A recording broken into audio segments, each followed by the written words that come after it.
Política externa do Segundo Reinado. Bom, vamos lá para a nossa introdução, que seriam os antecedentes nesse meu resuminho. Vão acompanhando aí.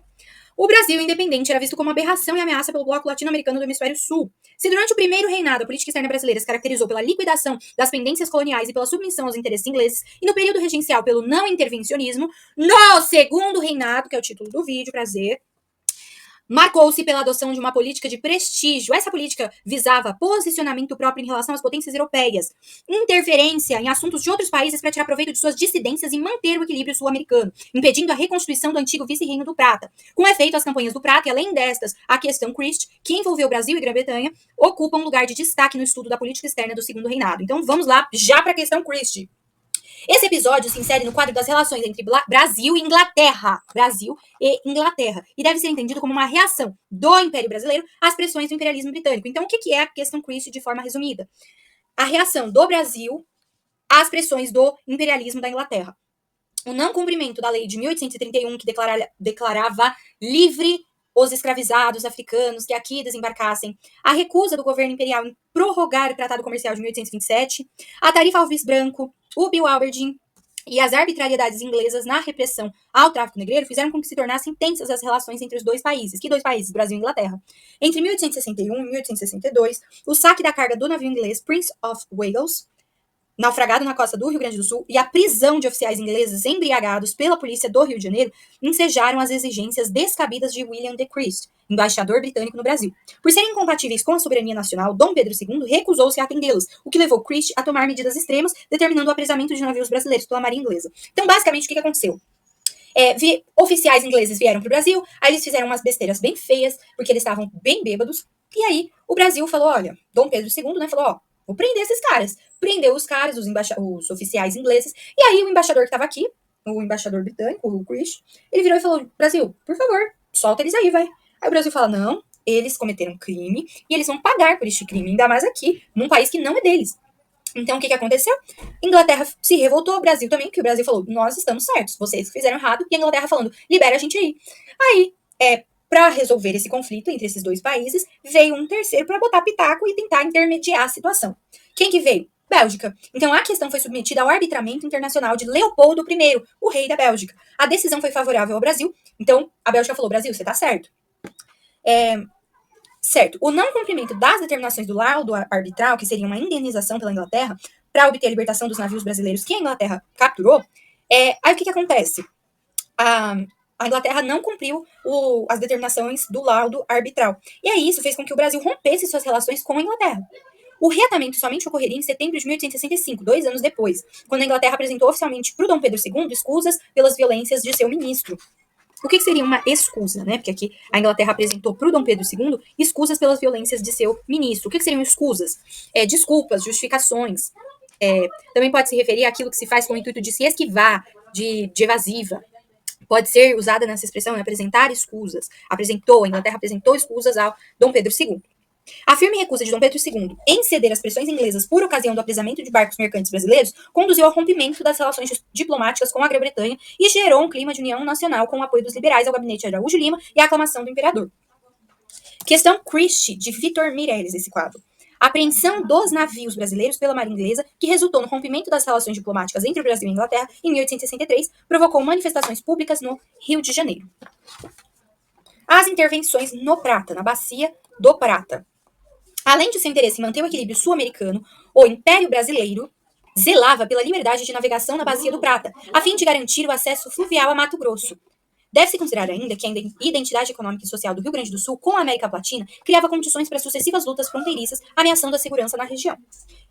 Primeira intervenção, então tiveram duas intervenções, né? Então, a primeira intervenção, o Uruguai não encontrara estabilidade. Sua vida política marcava-se pelas lutas caudilhescas, nas quais defrontavam dois partidos, os blancos, que eram a favor da Argentina, e eram pecuaristas, e Colorado, que eram comerciantes, que eram a favor do Brasil. As guerras do Prata, que acarretariam o envolvimento do Império Brasileiro, sempre tiveram como ponto de partida a instabilidade política na República do Uruguai, porque o Uruguai era muito instável, não tinha estabilidade. A primeira intervenção do Brasil no Prata deu-se contra Oribe, caudilho Blanco, do Uruguai, e Rosas, ditador da Argentina. Então, lembrando, a primeira intervenção do Brasil no Prata, contra um Blanco, contra um pecuarista pró-Argentina, e Rosas, um ditador da Argentina. O primeiro, ou seja, o caudilho branco do Uruguai, o Uribe, que era pró-Argentina, se rebelou contra os colorados no Uruguai. As violações da fronteira gaúcha pelos partidários de Uribe serviriam de pretexto para o Brasil intervir no Uruguai. Aí as tropas do Brasil estavam aliadas a um caudilho argentino, Urquiza, governador de Entre Rios, que invadiram a Argentina, derrotando Rosas, o ditador da Argentina, na Batalha de Montes Caseiros. A segunda intervenção no Uruguai está ligada à Guerra do Paraguai. A segunda intervenção no Uruguai está ligada à Guerra do Paraguai. Venâncio Flores, do Partido Colorado, próximo do Brasil, queria derrubar o Blanco Atanásio Aguirre. Para ele derrubar o Atanásio, ele contou com o apoio da Argentina e do Brasil, mas o Aguirre era apoiado por Solano Lopes, que era um ditador no Paraguai. Os saques a fazendas gaúchas levaram o governo brasileiro a exigir que o governo uruguaio indenizasse os prejuízos causados. Diante da recusa uruguaia, Saraiva retirou-se para Buenos Aires, de onde enviou a Aguirre um ultimato que foi devolvido. Seguiu-se a invasão do território uruguaio pelas tropas do general Mena Barreto e pela esquadra do vice-almirante Tamandaré, que tomou os portos de Salto e Paissandu. O governo Blanco acabou capitulando e Venâncio Flores assumiu o poder. A Guerra do Paraguai. Causas. Quais as causas da Guerra do Paraguai? Bom, as origens da guerra podem ser analisadas de diferentes pontos de vista. Para alguns estudiosos paraguaios, o país foi agredido pelo Brasil devido a um complô maçom. Segundo alguns historiadores brasileiros, o líder paraguaio Solano Lopes vinha se fortalecendo militarmente. E ele era, assim, um fifi do Napoleão III. Ele admirava o Napoleão III. E ele estava lá, só se fortalecendo militarmente. Fortalecendo seu país, né, militarmente. Com vistas à formação do Grande Paraguai. O potencial militar paraguaio representava uma séria ameaça à hegemonia brasileira na região platina. Na década de 1980, vários livros sustentaram que a Grã-Bretanha impelia o império contra o Paraguai, pois o modelo econômico do Paraguai constituía um exemplo que aos britânicos interessava destruir. Solano Lopes, então admirador de Napoleão, pretendia, com sua política expansionista, estender o território paraguaio, ocupando Mato Grosso, Rio Grande do Sul, Uruguai e parte da Argentina. Atualmente, uma nova versão apresenta a Inglaterra buscando diplomaticamente a todo custo impedir o conflito. Entretanto, ao perceber a inevitabilidade da guerra, optou por apoiar o país com o qual tinha maior afinidade política e econômica. Qual país seria esse? O Brasil. Na verdade, o conflito reflete as disputas pela hegemonia sobre a Bacia Latina e as questões geopolíticas relacionadas ao processo de formação dos Estados nacionais naquela região. Diante da intervenção do Brasil no Uruguai, realizada apesar de uma nota de advertência paraguaia, o Solano Lopes ordenou o apresamento do navio brasileiro. A guerra, contando com um grande e bem treinado exército, o Paraguai invadiu também a Argentina e o Uruguai, que formaram com o Brasil o Tratado da Tríplice Aliança. Então, Tríplice Aliança é Argentina, Uruguai e Brasil.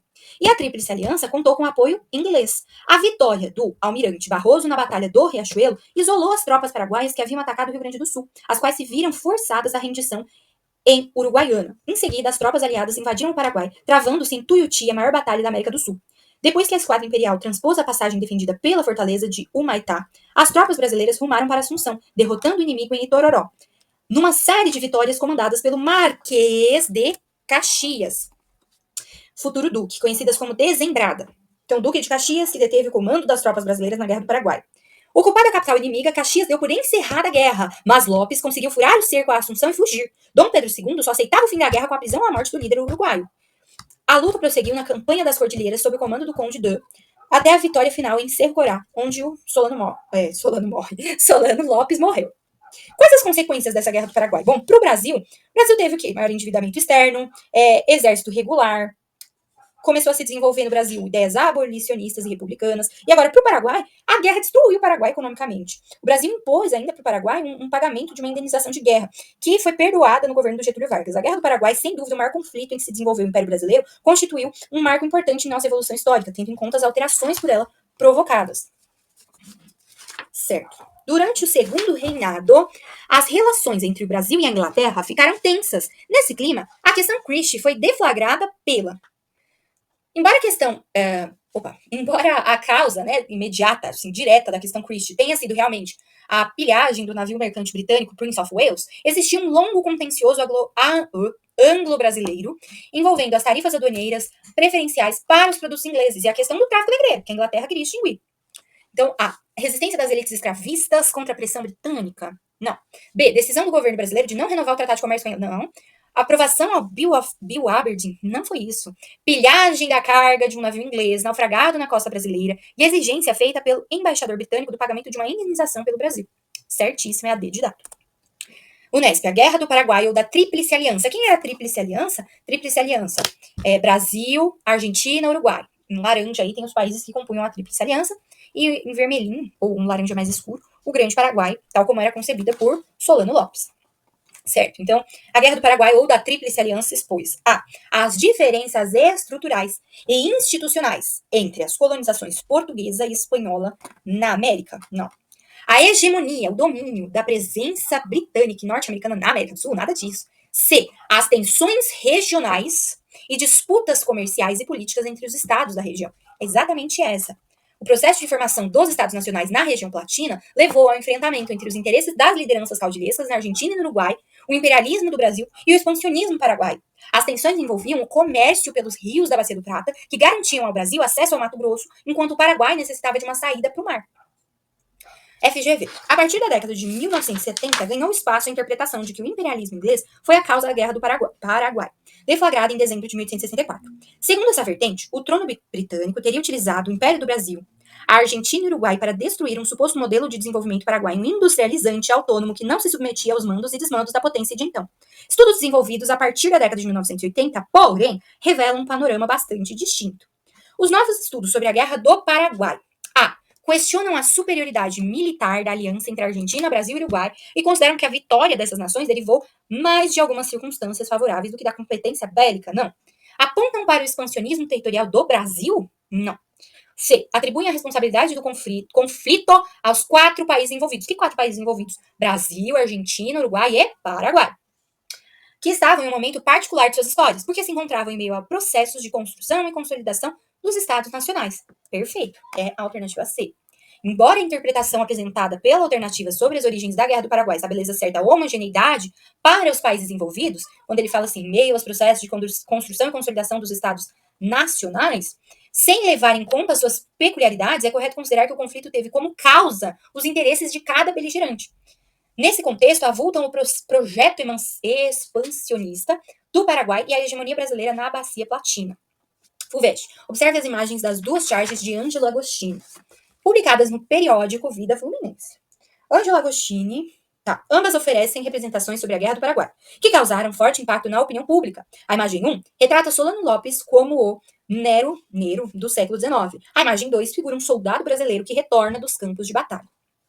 O Ângelo Agostini, a charge, do Ângelo Agostini, as charges são do Ângelo Agostini. E o Ângelo Agostini, embora de nacionalidade italiana, se envolveu muito, mas muito profundamente nos assuntos políticos e sociais do Brasil Império, alcançando grande repercussão com suas charges e publicações periódicas em Vida Fluminense e a Semana Ilustrada. Nas ilustrações reproduzidas nessas fotinhas, nas charges, o artista denuncia a tirania do ditador Lopes, Solano Lopes, que é paraguaio. E aí, nessas charges, ele responsabiliza o Solano Lopes pelo morticínio de seu povo e também critica a permanência da instituição escravista, contrastando com a relevante participação de afrodescendentes na defesa da pátria brasileira. Sobre as imagens, é correto afirmar, respectivamente: A. Atribui um caráter redentor ao chefe da tropa paraguaia. Não é redentor. B. Denuncia os efeitos da guerra entre a população brasileira e ilustra a manutenção da violência entre a população cativa. Não. C. Reconhece os méritos militares do general Lopes, denota a incongruência entre o recrutamento de negros libertos e a manutenção da escravidão. Não.